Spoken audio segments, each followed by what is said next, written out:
नमस्कार। देश काल में आपका स्वागत है। मैं हूं मुकेश कुमार। दोस्तों, जर्मनी के चुनाव हो गए हैं, उस पर पूरी दुनिया की नज़रें लगी थीं। सब देखना चाह रहे थे कि वहां होता क्या है।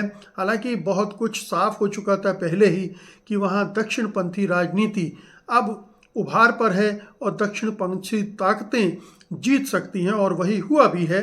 एग्जिट पोल के जो नतीजे आए हैं वो बता रहे हैं कि अब सत्ता पर जो सेंटर लेफ्ट यूनियन कोalition था वो अब सत्ता से बाहर हो गया है, और अब सेंटर राइट का कोalition सत्ता संभालने जा रहा है, जिसमें जो गठबंधन है CSU और CDU का, उसको 28.6% वोट मिलते दिख रहे हैं।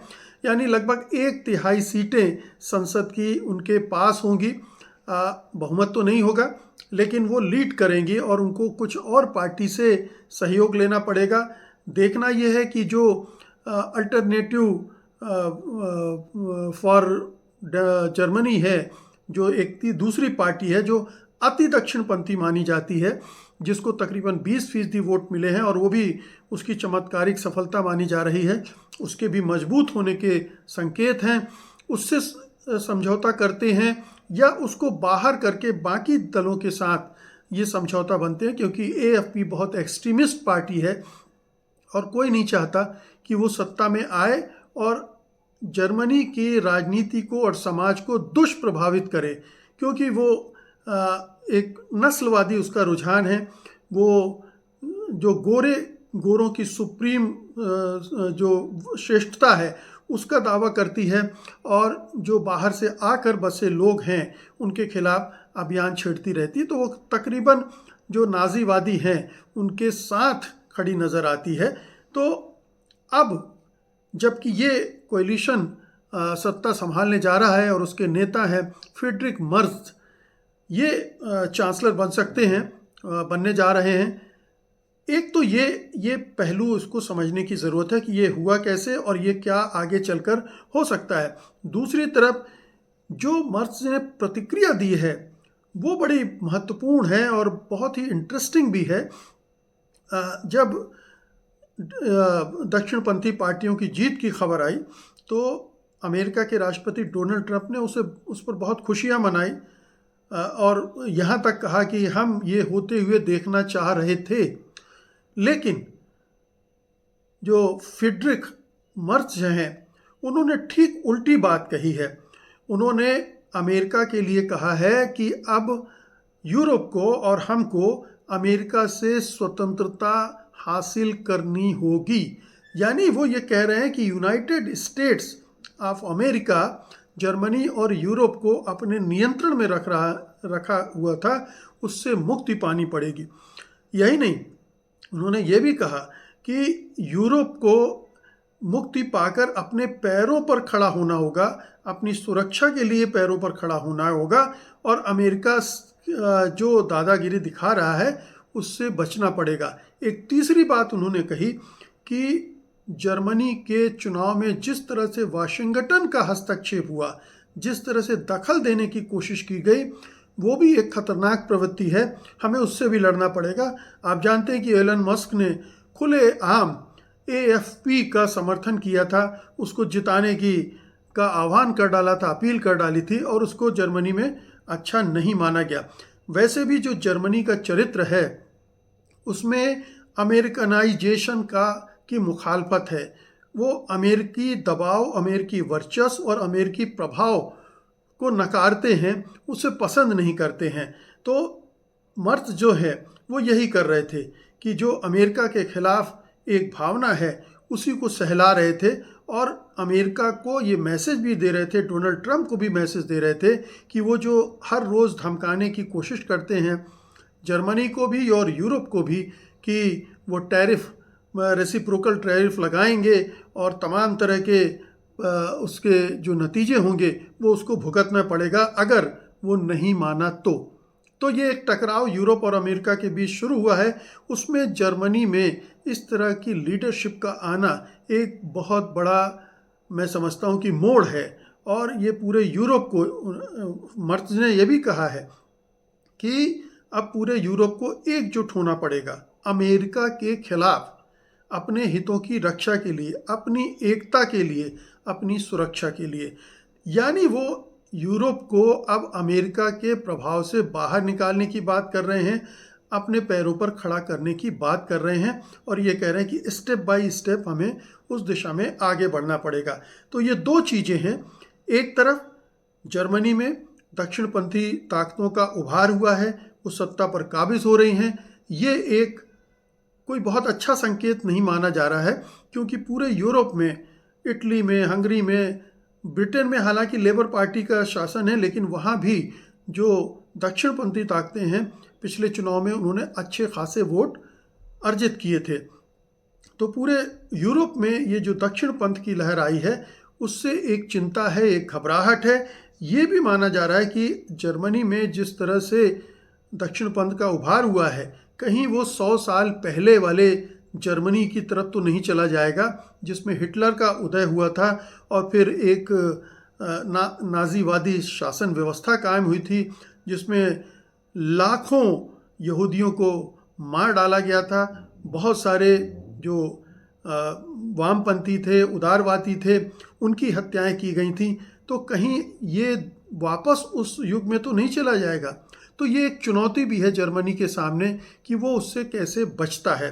दरअसल ये समझने की ज़रूरत है कि जर्मनी अभी बहुत बड़ी क्राइसिस से गुजर रहा है। बेशक वो दुनिया की तीसरी बड़ी अर्थव्यवस्था है, लेकिन ये माना जा रहा है कि किसी भी दिन वो पिछड़ सकता है, और उसके पिछड़ने की वजह से भारत तीसरे नंबर पर पहुंच सकता है। उसकी अर्थव्यवस्था तकरीबन 5 ट्रिलियन डॉलर की है, भारत की 4 ट्रिलियन डॉलर की है। और जर्मनी अब जिस तरह से वहाँ ग्रोथ रेट बहुत स्लो हो गई है, उसकी अर्थव्यवस्था लगातार सिकुड़ती जा रही है। उसके कई कारण हैं। सबसे बड़ा कारण तो यही है कि जर्मनी जिस तरह के प्रोडक्ट बनाता है, जैसे कारें वगैरह बनाता है, वो उसने अब जो मॉडर्न टेक्निक आ रही है उस पर नहीं गया है, पुराने वाले सिस्टम पे बन रही है। और अब इलेक्ट्रिक कार आ रही हैं, लोग उनकी तरफ जा रहे हैं। उसमें अमेरिका लीड ले रहा है और चीन लीड ले रहा है, और ये दो जब मार्केट पर हावी हो जाएंगे तो उसकी कारें जो हैं वो बिकना बहुत कम हो जाएंगी। इसके अलावा जो दूसरे उसके प्रोडक्ट हैं, उनके साथ भी ये समस्या पैदा होने जा रही है। तो जर्मनी की अर्थव्यवस्था को कई तरह से चुनौतियां मिल रही हैं। एक तो यूक्रेन वार की वजह से जो एनर्जी संकट उसके अंदर पैदा हुआ था, वो उससे उसको बहुत नुकसान हुआ है। ये अच्छी बात है कि अब यूक्रेन वार ख़त्म होगी, रसिया से सैंक्शन हटेंगे, तो एनर्जी जो है डायरेक्ट जर्मनी को मिलने लगेगी रूस से अगर, तो उसको थोड़ी सी राहत मिलेगी। लेकिन अभी तो जब तक नहीं होता है तब तक ये चुनौती उसके सामने है। ये जो एनर्जी की चुनौती है या जो इंडस्ट्रियलाइजेशन है उसका, वो एक नई चुनौती झेल रहा है। ये अब बहुत बड़ी चुनौती बन गया, और इसकी वजह से जर्मनी में रोजगार का बड़ा संकट पैदा हो गया है। और एक जो दूसरा समस्या दूसरी एक और इस बीच में खड़ी हुई है, वो है इमिग्रेशन को लेकर, प्रवासियों को लेकर। क्योंकि जर्मनी में बड़ी तादाद में प्रवासी आए हैं, ख़ासतौर से सीरिया के युद्ध के बाद वहाँ से बहुत सारे आए हैं, और उस समय उदारवादी सरकार थी, उसने उनको शरण भी दी। तो उससे जो स्थानीय जो जर्मन हैं उनको बड़ा क्रोध है, उनमें बड़ा गुस्सा है, और उनको लग रहा है कि उनके जॉब ये लोग छीन रहे हैं, और इस वजह से वो उनको वापस भेजने की लिए आंदोलन कर रहे हैं। तो ये जो जितनी भी दक्षिणपंथी पार्टियां हैं, वो इसी मुद्दे पर ज़्यादा वोट हासिल कर पाई हैं कि हम इन प्रवासियों को वापस भेजेंगे, देश से बाहर निकालेंगे। तो ये और समस्या खड़ी होने वाली है। एक समस्या अर्थव्यवस्था के लिए ट्रंप हैं, जो रेसिप्रोकल टैरिफ लगाने की बात कर रहे हैं। वो टैरिफ लगता है तो पहले से जर्मनी की अर्थव्यवस्था जिस दबाव में है उस पर दबाव और बढ़ जाएगा। अगर वो टैरिफ से बचने के लिए अपनी कुछ इंडस्ट्री को यूएस शिफ्ट करेगा, कि जो ट्रंप कहते हैं या तो आप हमारे यहाँ ही आकर बनाइए, या फिर हम टैरिफ देंगे जितना आप टैरिफ लगाते हैं उसके बराबर का। अगर वहाँ भेजते हैं इंडस्ट्री को तो जर्मनी में जो जॉब का संकट है, रोज़गार का संकट है, वो और भी बढ़ जाएगा। तो एक दूसरी चुनौती खड़ी हो जाएगी। तो ये जो समस्याएं हैं, ये अब नई जो सरकार बनने वाली है, फ्रेडरिक मर्ज की कोएलिशन गवर्नमेंट, उसके सामने बड़ी चुनौती होगी। और इस सब से जो अनरेस्ट पैदा होने वाला है पूरे समाज में, हिंसा का वातावरण बन सकता है। गाहे बगाहे वहाँ पर इस तरह की घटनाएं हो रही हैं, नव नाजीवादियों की तरफ से भी हो रही हैं, इस्लामिक चरमपंथ की तरफ से भी हो रही हैं। तो ये घटनाएं और बढ़ सकती हैं। और जो वहाँ प्रवासी रह रहे हैं, दुनिया भर के लोग रह रहे हैं, उनके खिलाफ भी अब हिंसक घटनाओं में इजाफा हो सकता है।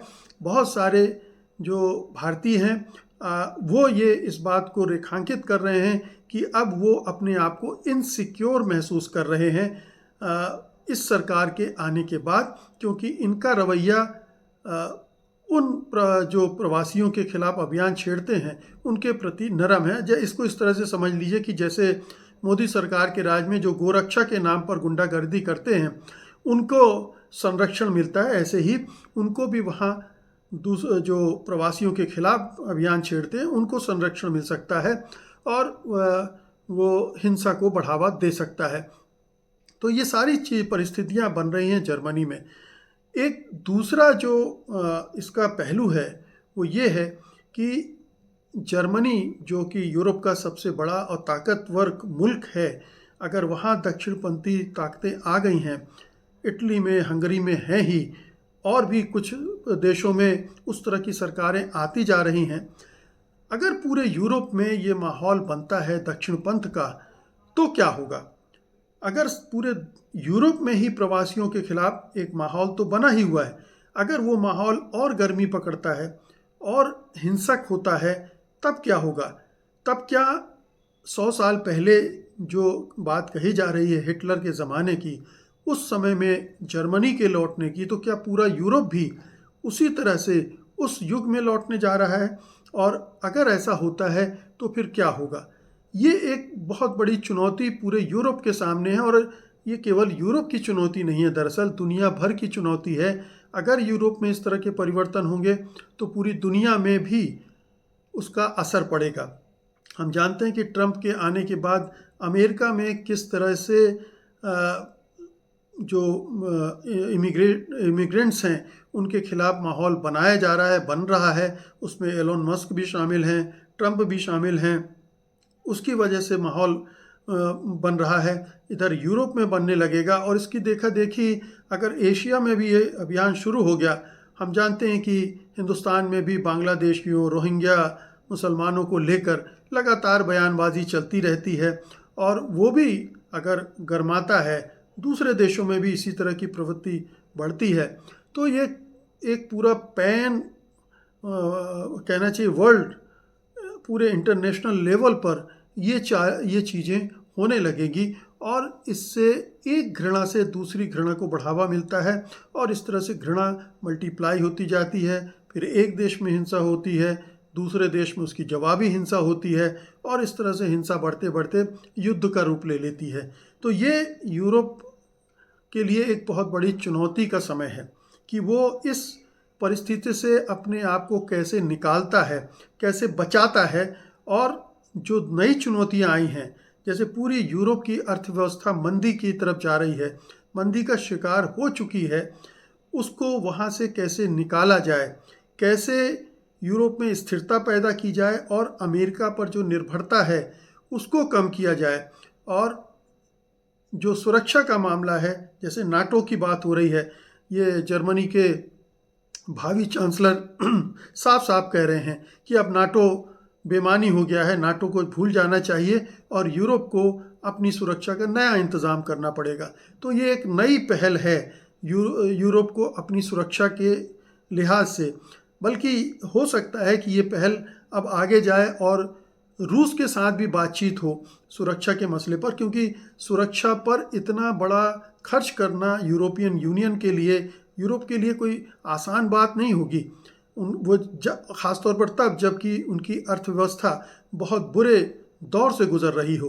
तो बेहतर तो ये होगा कि रूस के साथ भी कोई इस तरह के निगोशिएशन हो कि ये जो खतरे की बात की जाती है रूस की तरफ से वो ख़त्म हो जाए। और मुझे लगता है कि यूक्रेन में अगर इस तरह का समझौता होता है कि यूक्रेन को नाटो की सदस्यता नहीं दी जाएगी, जो कि ट्रंप बोल ही चुके हैं, तो आश्वस्त हो जाएंगे पुतिन। और उनसे भी आश्वासन लिया जा सकता है कि जो बॉर्डरिंग कंट्रीज़ हैं रूस की, उनको अगर नाटो में शामिल ना किया जाए तो रूस अपने लिए खतरा महसूस नहीं करेगा, और उससे गारंटी ली जा सकती है कि वो इन देशों पर हमला नहीं करेगा, इन देशों पर कब्जा करने की कोशिश नहीं करेगा। इस तरह के अरेंजमेंट से सबका फ़ायदा होगा, क्योंकि जो खर्च सुरक्षा में खर्च होने वाला है, जो पैसा, उसको बचाया जा सकेगा और उससे अपनी अर्थव्यवस्था को सुदृढ़ बनाया जा सकेगा। ये भी देखने की बात है कि चीन के साथ किस तरह से आर्थिक संबंध बनाए जाएं जब अमेरिका इस तरह के दबाव डाल रहा है। तो चीन के साथ भी नए तरह से ट्रेड रिलेशंस के बारे में यूरोप को सोचना पड़ेगा। तो अगर चाइना और रूस के साथ यूरोप अपने संबंध बेहतर कर ले, और इसमें इंडिया का भी एक रोल हो सकता है, क्योंकि इंडिया 140 अरब लोगों का, करोड़ लोगों का मुल्क है, और यहाँ पर एक बड़ा मार्केट है, बहुत बड़ी संभावनाएं हैं। तो अगर ये आपस में मिलकर कुछ एक तंत्र खड़ा कर सकेंगे, तो अमेरिका की जो दादागिरी है, जो ट्रंप दादागिरी दिखा रहे हैं, उसका जवाब भी उन्हें मिल जाएगा। तो ये सारी चुनौतियां हैं। देखते हैं कि जर्मनी के इस चुनाव नतीजे के बाद अब यूरोप ये समझदारी दिखा पाता है या नहीं, या फिर वो उसी गड्ढे में गिरता है जहाँ पर युद्ध, मारकाट, हिंसा, इसके अलावा कोई रास्ता बचता नहीं है। बहुत बहुत शुक्रिया आपका। धन्यवाद। नमस्कार।